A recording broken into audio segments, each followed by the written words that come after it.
A lot of that. That's one of the reasons why they're kind of shaky. Yeah. More shaky. Yeah, right? They don't get a lot of like that testing it live in front of people, that humility that comes with that. You don't, and it's tough. I was talking to another actor, and it's tough because, see, I'm a comic who became an actor, so I'm cheating.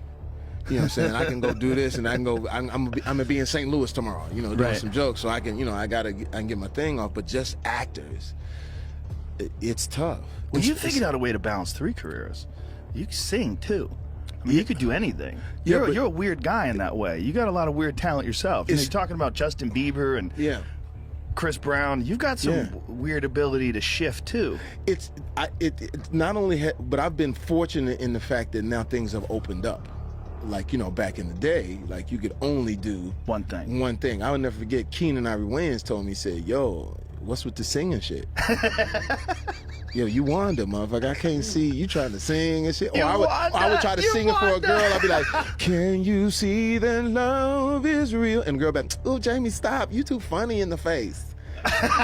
Your face is too funny. I see Wanda singing to me. And it's all about him. And I'll never forget, he got mad at me a little bit because I would follow him, and I would actually follow him with a camera, because at that time Puff was the biggest guy in the world. You know, you couldn't even get in his parties. So the way I would get in his parties, I'd show up with a camera. Like, yo, Puff, you need to document this shit.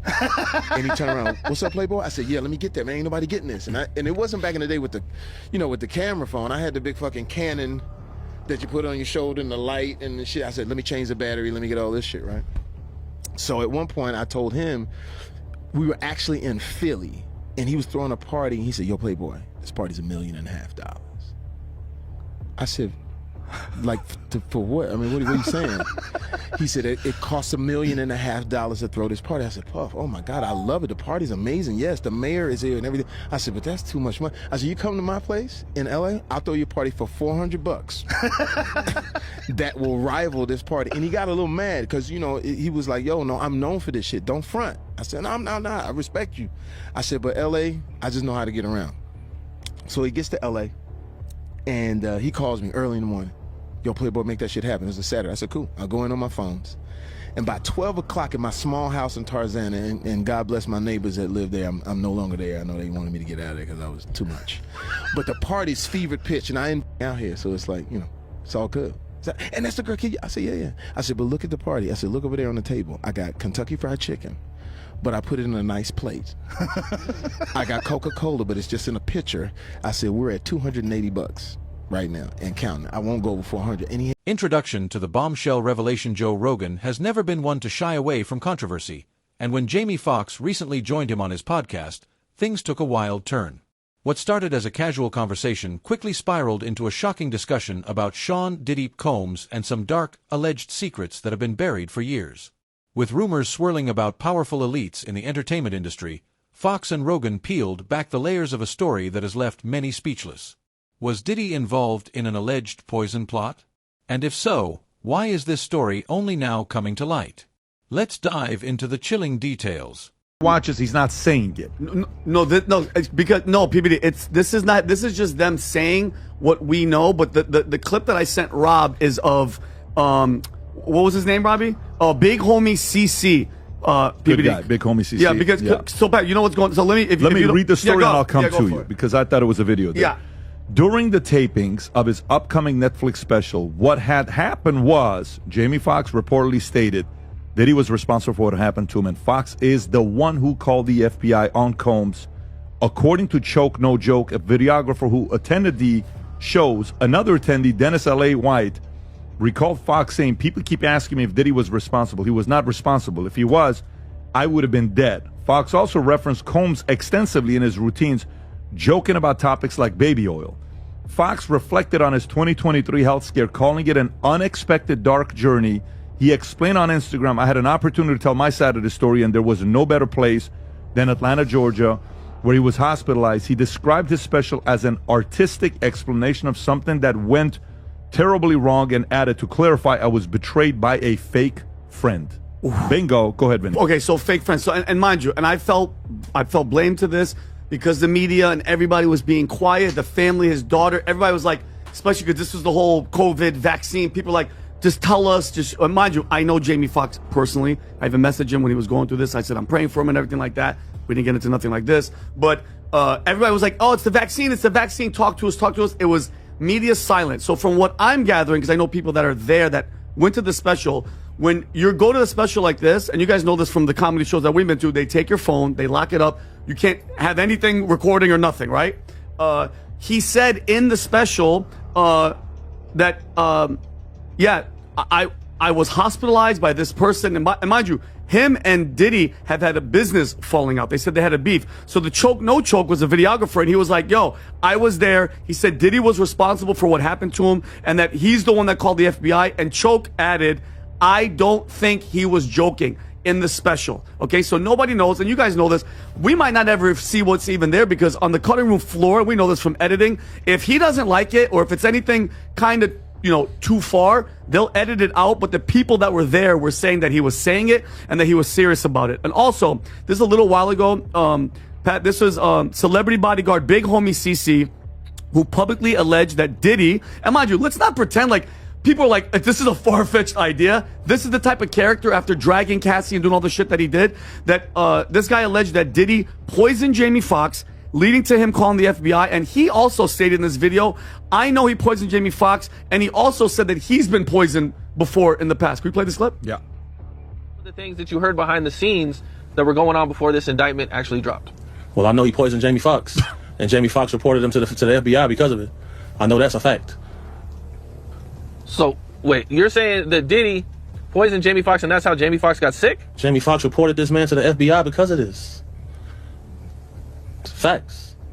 Wow. Okay, and how did you hear about this? If you can tell me, or if you can't, that's all good. But you know what I'm saying? Like, well, Jamie Foxx drops hints about his mysterious illness for months. Speculation has been rampant about Jamie Foxx's health scare. The award-winning actor and comedian mysteriously vanished from the public eye, with conflicting reports about his condition. Some claimed it was a stroke, others whispered about something more sinister. When Foxx sat down with Rogan, he finally began to open up, hinting that something unnatural may have happened to him. Without naming names outright, Foxx described an incident where he suddenly fell ill after attending an exclusive party, one reportedly linked to Diddy. Could there be more to this story than meets the eye? To stand up, doing the wine and shit. And then it wasn't until literally I was throwing these parties at my crib, and I would always throw parties for like musical guys, so I threw a party for Puff. Puff comes and big party. It's like 2,000. Puff is there, and it's all about him. And I'll never forget, he got mad at me a little bit because I would follow him, and I would actually follow him with a camera, because at that time Puff was the biggest guy in the world. You couldn't even get in his parties. So the way I would get in his parties, I'd show up with a camera. Like, yo, Puff, you need to document this shit. And he turned around, what's up, Playboy? I said, yeah, let me get that, man. Ain't nobody getting this. And it wasn't back in the day with the, with the camera phone. I had the big fucking Canon that you put on your shoulder and the light and the shit. I said, let me change the battery. Let me get all this shit, right? So at one point I told him, we were actually in Philly, and he was throwing a party, and he said, yo, Playboy, this party's $1.5 million. I said, like, for what? I mean, what are you saying? He said, it costs $1.5 million to throw this party. I said, Puff, oh my God, I love it. The party's amazing. Yes, the mayor is here and everything. I said, but that's too much money. I said, you come to my place in LA, I'll throw you a party for $400 that will rival this party. And he got a little mad because, he was like, yo, no, I'm known for this shit. Don't front. I said, no, I'm not. I respect you. I said, but LA, I just know how to get around. So he gets to LA, and he calls me early in the morning. Yo, Playboy, make that shit happen. It was a Saturday. I said, cool. I'll go in on my phones. And by 12 o'clock in my small house in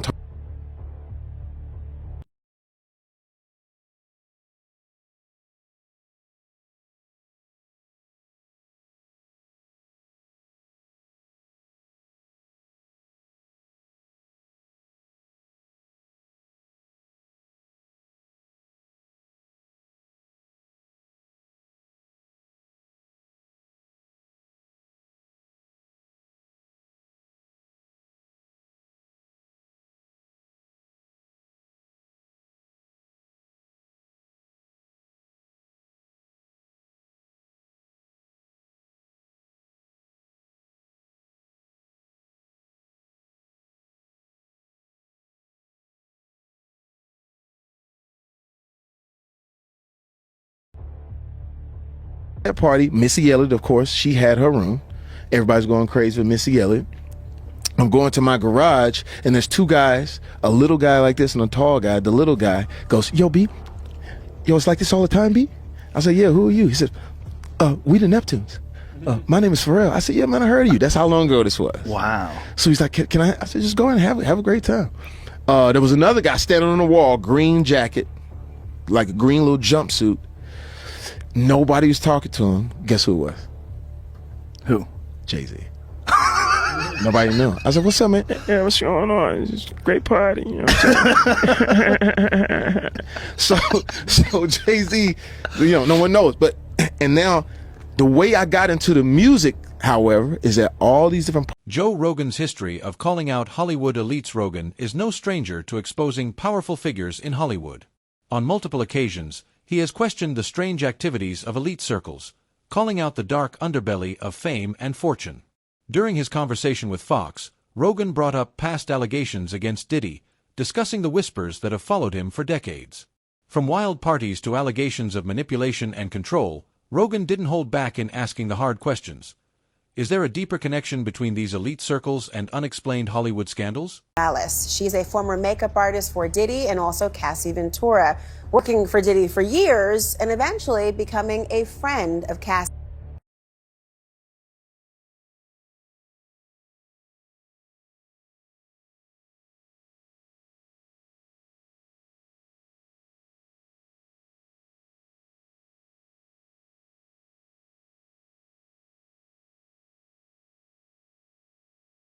Infuriating, troubling, devastating. You can go down the list of things, but it's so difficult to speak about. I know. Being a witness of anything. Tell me how you must be feeling just knowing that this has even come to light.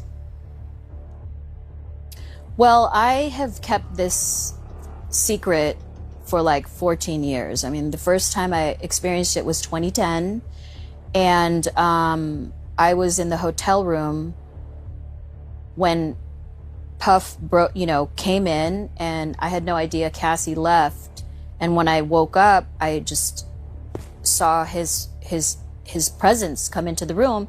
They went into the bedroom and shut the door, and all I could hear is screaming and yelling and whatever was going on in there, I don't know. But all I could think of was to grab Cassie's things and start packing it up and just getting her out to safety and bringing her to my house. So that's kind of like what transpired from that night. And once she came out of the room, she was badly, beaten. Oh my God. What did her physical appearance look like? I mean, it was knots on her head, black eye, busted lip,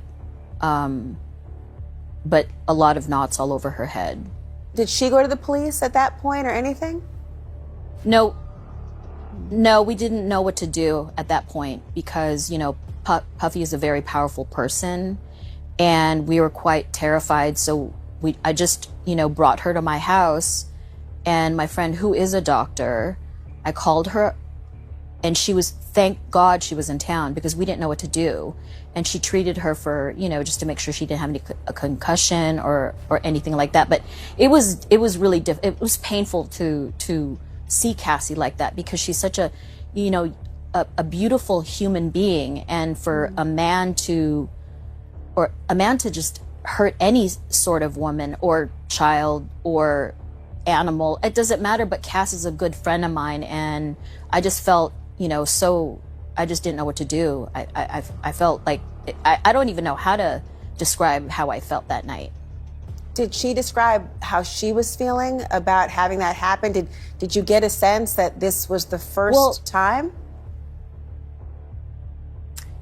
It didn't feel like it, because it wasn't. It was almost like,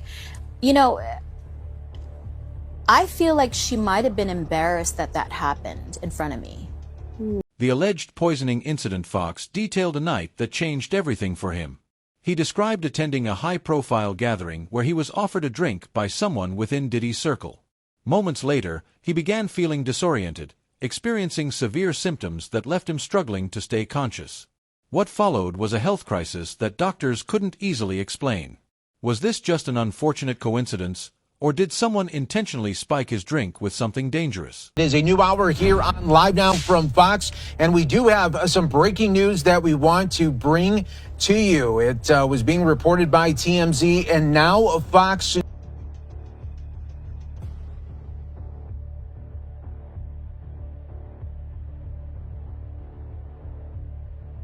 after party back in 2000, according to documents obtained by Fox News Digital tonight.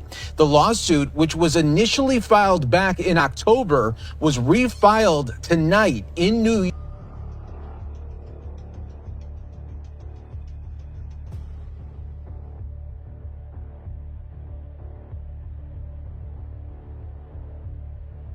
The other celebrity was not named. Initially, the lawsuit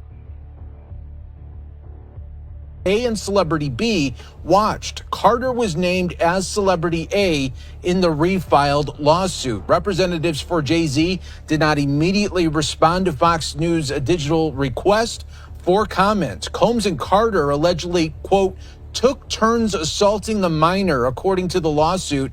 Many others were present at the after party, but did nothing to stop the assault, it alleges. The 13-year-old girl was dropped off at Radio City Music Hall by a friend as she wanted to attend the MTV Video Music Awards back in 2000, according to the lawsuit. In an attempt to gain entry to the venue, she began approaching limousine drivers waiting outside the celebrity-filled event. One of the limousine drivers she spoke to claimed to work for Diddy, the lawsuit read. He told her that Combs liked younger girls and said that, quote, she fit what Diddy was looking for, not allowing her into the awards, but inviting her to an after party. The 13-year-old, quote, recognized many celebrities upon arrival at the party and was required to sign a non-disclosure agreement. However, she was not given a copy. Combs, who would have been 30 years old at the time, then allegedly attempted to him in the neck, according to the lawsuit here. So now Jay-Z being accused in this now 24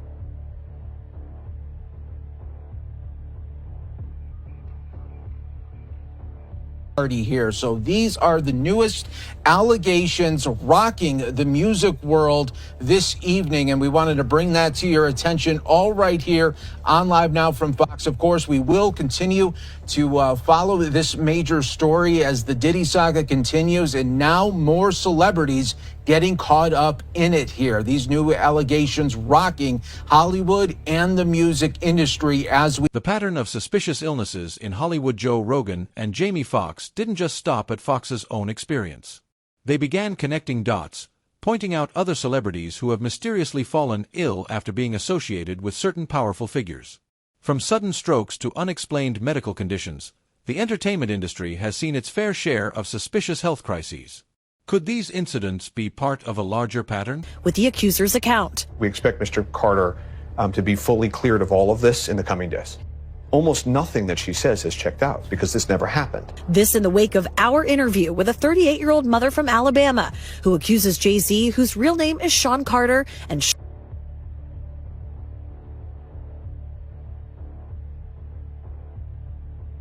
want to come forward because I think that I've been quiet long enough. She says that she might have some facts wrong, but that she says the incident happened. What do you say to that?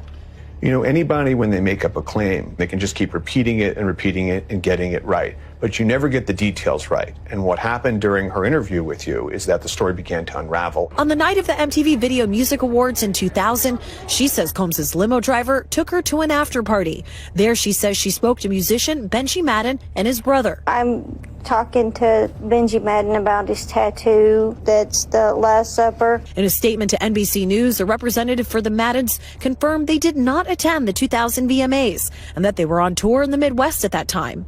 At the after party, she says she had a drink that made her feel woozy. Then she says Combs and Carter both raped her. She says she ran to a gas station where she called her father, who picked her up. We rode home in silence. She didn't ask me what happened. In an interview with NBC News, her father said he could not corroborate her story. I feel like I would remember that, and I don't, he said. The woman revealed to us that she has autism and previously suffered a head injury. In a follow-up phone interview, we asked her about the contradictions, and she said that she stands by her statements. This woman is standing by her story. It happened over 20 years ago.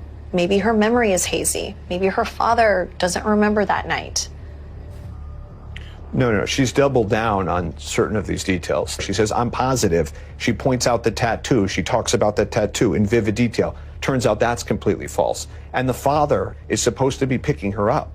10-hour drive, round trip to pick her up in the middle of the night. Has no memory of that. No one has come forward about this in nearly a quarter of a century, and that's because this never happened. Spyro said he's not only seeking justice for Jay-Z, he says that he also wants to expose the accuser's attorney, Tony Busby. He takes away the voices from real victims and he causes real harm. If this lawyer has any sense, he's going to dismiss this claim.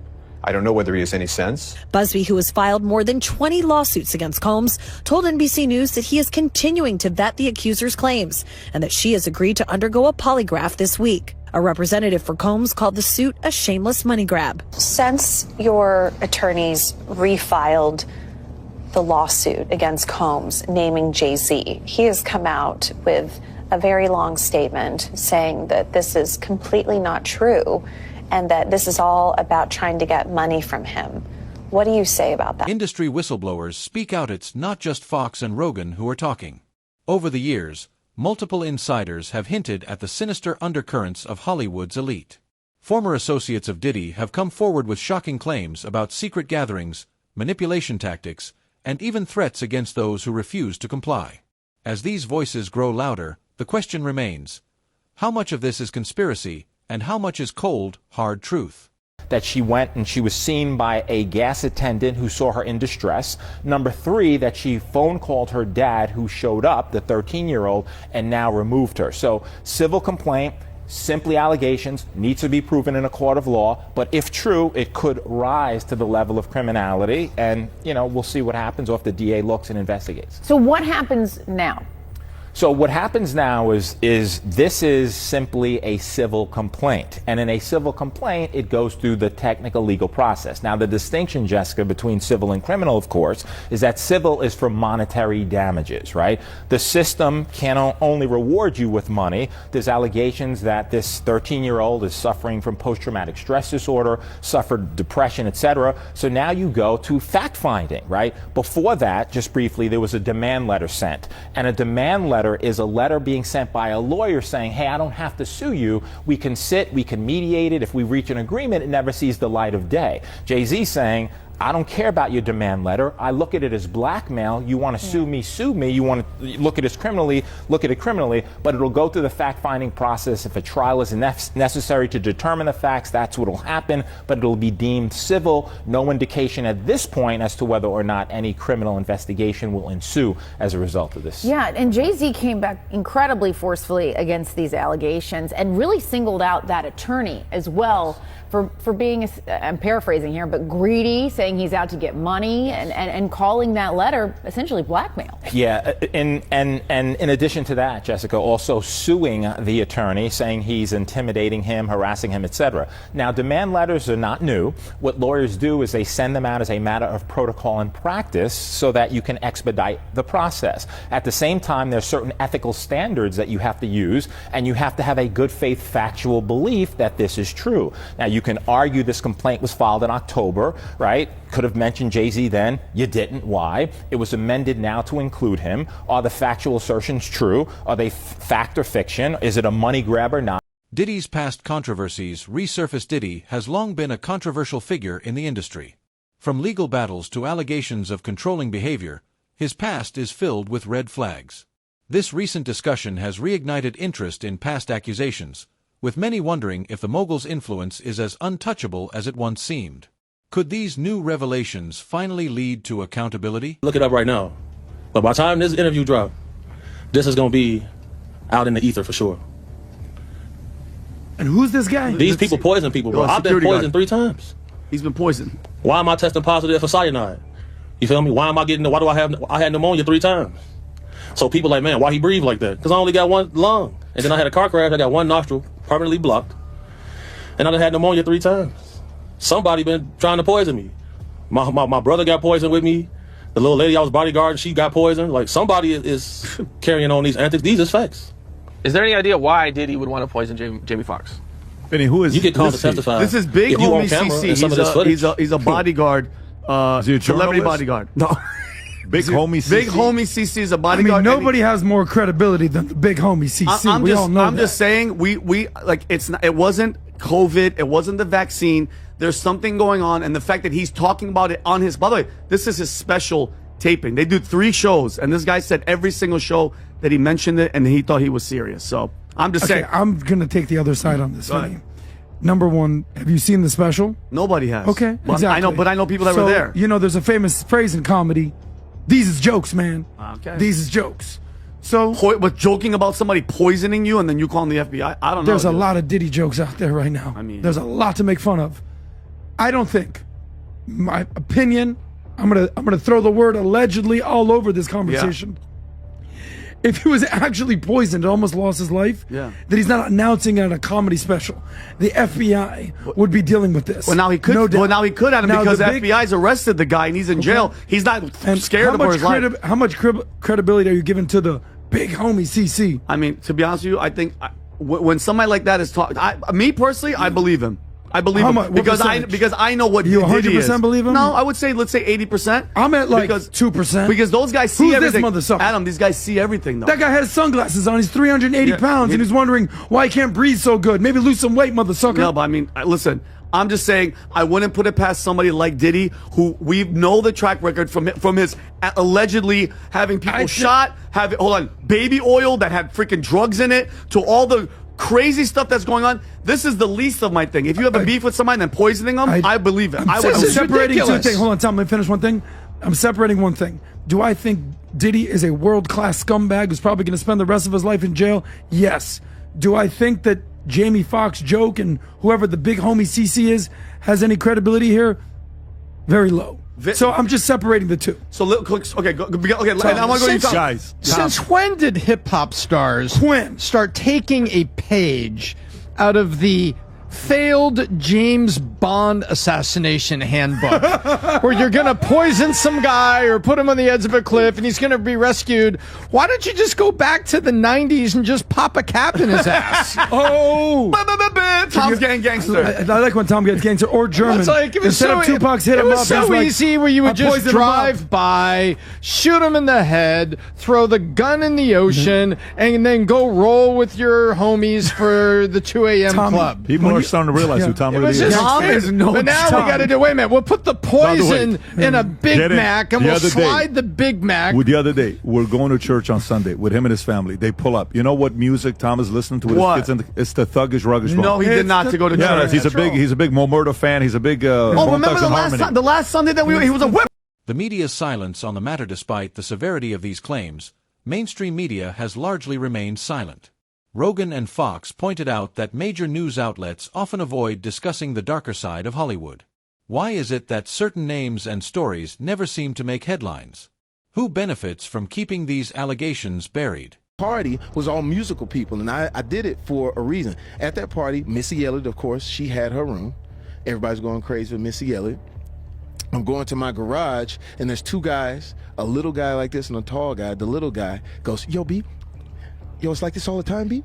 I said, "Yeah, who are you?" He said, "We the Neptunes. My name is Pharrell." I said, "Yeah, man, I heard of you." That's how long ago this was. Wow. So he's like, "Can I?" I said, "Just go and have a great time." There was another guy standing on the wall, green jacket, like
She say she wants some Marvin Gaye. He's like, what are you doing?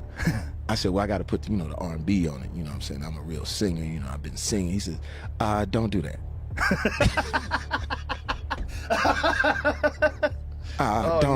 Just sing the song because it's hip hop. And I said, okay, cool. So I begrudgingly sung the song. I'm thinking, song's whack. He's not going to make it. So I went off. I did a bad movie. I come back about 8 weeks later. That song is #1. My boy goes like, you remember that song you said wasn't shit? It's #1 in the country. And then that's how I got into the music. So long story longer, it's like, yeah, you can do all of the things, and there's a lot of actors and actresses that can. You just need those opportunities. Just like in life, when your opportunity comes, if you're prepared for it, now you could jump into it and grab it. And what I was told was by my guy Breon, who does all of my music. He found slow jams. He found Gold Digger. He found Blame It on the Alcohol. Jamie Foxx's cryptic warning to fellow celebrities. Foxx didn't just speak for himself. He issued a chilling warning to others in the industry. He urged fellow entertainers to be cautious about who they trust, especially when dealing with powerful figures who operate behind closed doors. Could this warning be a sign that more celebrities might come forward with their own experiences? Talking about even predates what we saw in this horrific video from a hotel floor. When that video came out, what did it feel like knowing that had now been public?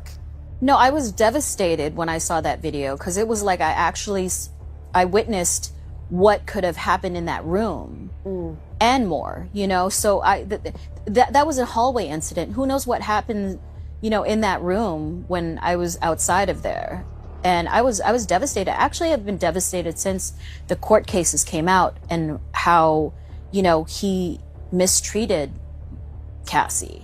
He has settled the suit involving her specifically, but there are others, and there are sources that are telling CNN that the majority of the people currently suing Diddy are actually speaking to federal investigators, which indicates the Justice Department might be moving close to an indictment. So do you think that Cassie would testify against him if federal investigators asked her to or compelled her to?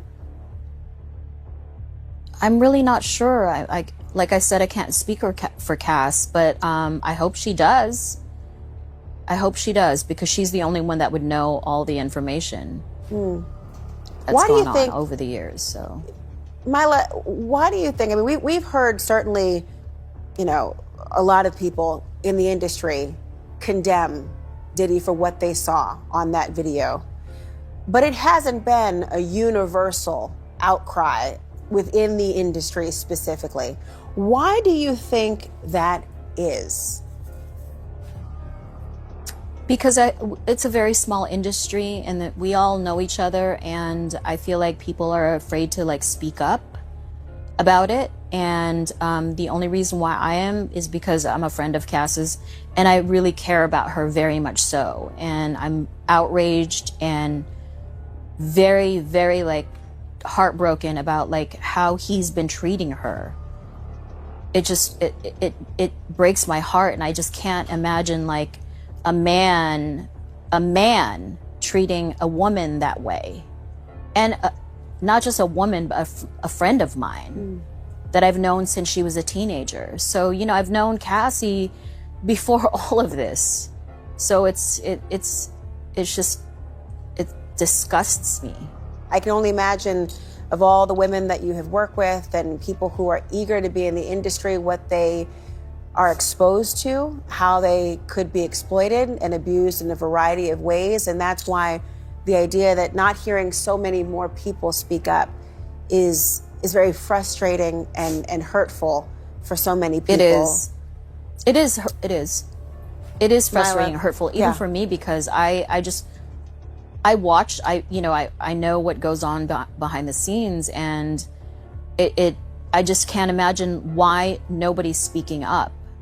I mean, everyone's just hush hush and quiet. I don't know, maybe they're scared. I mean, we've all been scared, so, I hope this is a turning point, Mila Morales. I think so. I really hope it is. Thank you so much for joining me tonight. I hope so. Thank you so much.